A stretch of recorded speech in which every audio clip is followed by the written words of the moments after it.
ಎಲ್ಲರಿಗೂ ನನ್ನ ನಮಸ್ಕಾರಗಳು.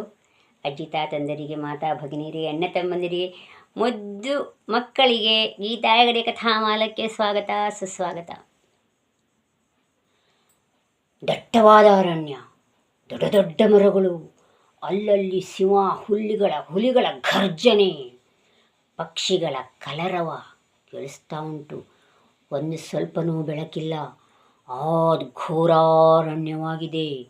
ಒಬ್ಬರ ಸುಳಿವಿಲ್ಲ, ಮಾನವರ ಸಂಚಾರವಿಲ್ಲ. ಒಮ್ಮಿಂದೊಮ್ಮೆ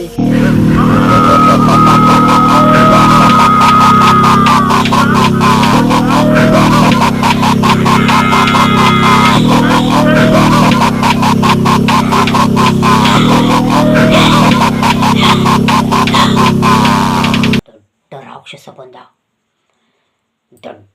ದೊಡ್ಡದಾದಂತಹ ಕಣ್ಣುಗಳು, ಚದರಿದ ಕೂದಲು, ದಪ್ಪ ದಪ್ಪ ಇದ್ದಾನೆ, ಕ್ರೂರವಾಗಿದ್ದಾನೆ ನೋಡಲಿಕ್ಕೆ. ಅವನು ಕೂಗುತ್ತಾ, ಅವನಿಗೇನೋ ಹೊಟ್ಟೆಯಲ್ಲಿ ತ್ರಾಸಾಗ್ತಾ ಉಂಟು. ಏನಾಗ್ತದೆ ಅಂತೇಳಿ ಗೊತ್ತಾಗೋದಿಲ್ಲ ಅವನಿಗೆ. ಕೂಗ್ತಾನೆ ಆ ಕಡೆ ಈ ಕಡೆ ಕೂಗ್ತಾನೆ. ಸಿಕ್ಕಿದ್ದೆಲ್ಲ ತಿನ್ನೋದವನು.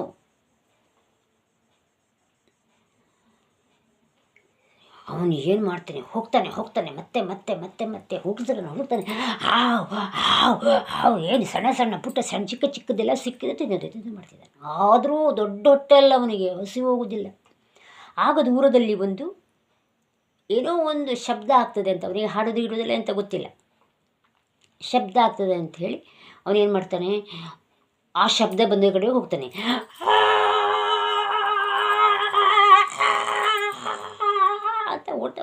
ಅಂತ ಕೂಗ್ತಾ ಹೋಗೋದು.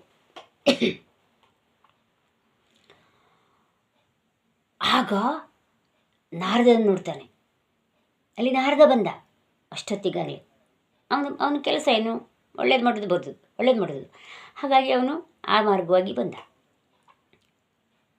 ಅವನನ್ನು ನೋಡಿದ್ದೆ, ಒಳ್ಳೆ ಆಹಾರ ಸಿಗ್ತದೆ ಅಂತ ಅವನ ಮೇಲೆ ಎರಗಲಿಕ್ಕೆ ಹೋದ.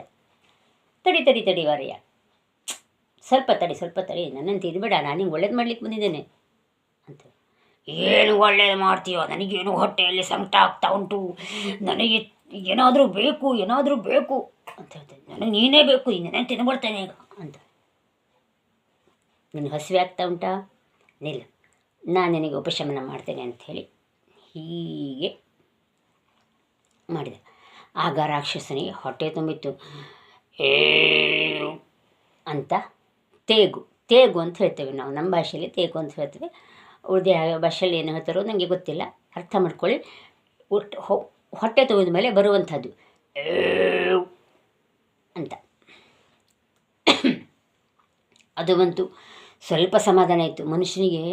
ಎಷ್ಟೇ ತಲೆಬಿಸಿ ಇದ್ದರೂ ಅಥವಾ ತಲೆಬಿಸಿ ಇಲ್ಲದೋದ್ರೂ ಹೊಟ್ಟೆ ಏನೂ ಇಲ್ಲ ಅಂದರೆ ತಲೆಬಿಸಿ ಆಗೋದು ಜಾಸ್ತಿ.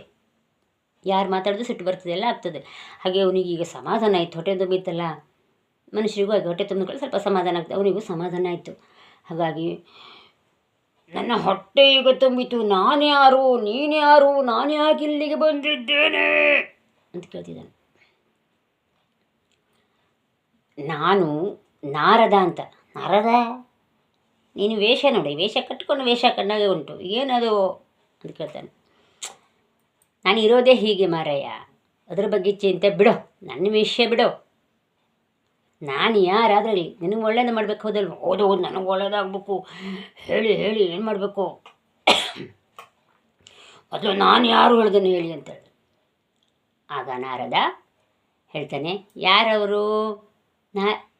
ರಾಕ್ಷಸ ಯಾರು ನಿಮ್ಗೆ ಗೊತ್ತುಂಟಾ? ಗೊತ್ತುಂಟು, ಹಿಂದೆ ನೋಡ್ತಾ ಬಂದವರಿಗೆಲ್ಲ ಗೊತ್ತೇ ಇದೆ. ಹೇಳ್ತೀರಾ ಯಾರಾದರೂ? ಇಲ್ಲ, ಈಗ ಹೇಳುವಾಗಿಲ್ಲ, ನನಗೆ ಹೇಳದೇ ಇದ್ರೂ ಮುಂದೆ ಓಡುವುದಿಲ್ಲ ಕಥೆ. ಹಾಗಾಗಿ ನಾನೇ ಹೇಳ್ತೇನೆ. ಹಿಂದೆ ಅವನು ಗಂಧರ್ವರಾಜ, ಇಂದ್ರನ ಸಭೆಯಲ್ಲಿ ಶಾಪಕ್ಕೆ ಒಳಗಾದಂತಹ ಗಂಧರ್ವರಾಜ ಈಗ ಭೂಮಿ ಮೇಲೆ ರಕ್ಕಸನಾಗಿ ಜನಿಸಿ ಆಚೆ ಈಚೆ ತಿರುಗ್ತಾ ಇದ್ದಾನೆ. ಅದನ್ನೇ ಗಂಧರ್ವ ಹೇಳೋದು. ನೀನು ಗಂಧರ್ವರಾಜ ಮಹಾರಾಯ, ನೀನು ಅಹಂಕಾರದಿಂದ ಮೆರೆದ ಇಂದ್ರಲೋಕದಲ್ಲಿ ದುರ್ವಾಸನ ಮುನಿ ಎದುರಿನಲ್ಲಿ. ಆಗ ಅವರು ನಿನಗೆ ಕೊಟ್ಟ ಶಾಪದ ಪರಿಣಾಮವಾಗಿ ಈ ರೀತಿ ಆಕಾರವನ್ನು ತಳೆದುಕೊಂಡಿದ್ದೀಯ. ಹೌದಾ, ಸರಿ ಏನು ಮಾಡ್ಬೇಕು ನಾನು ಅಂತ ಹೇಳಿದ. ಹಾಗಾದರೆ ನಾರದ ಹೇಳ್ತಾನೆ, ಸರಿ ನಾನು ಹೇಳಿದಾಗ ಏನು ಮಾಡ್ತೀಯಾ? ಹೋ ಮಾಡ್ತೇನೆ. ಹಾಗಾದರೆ ಏನು ಹೇಳ್ತಾನೆ ಮುಂದಿನ ಸಂಚಿಕೆಯಲ್ಲಿ ನೋಡೋಣ.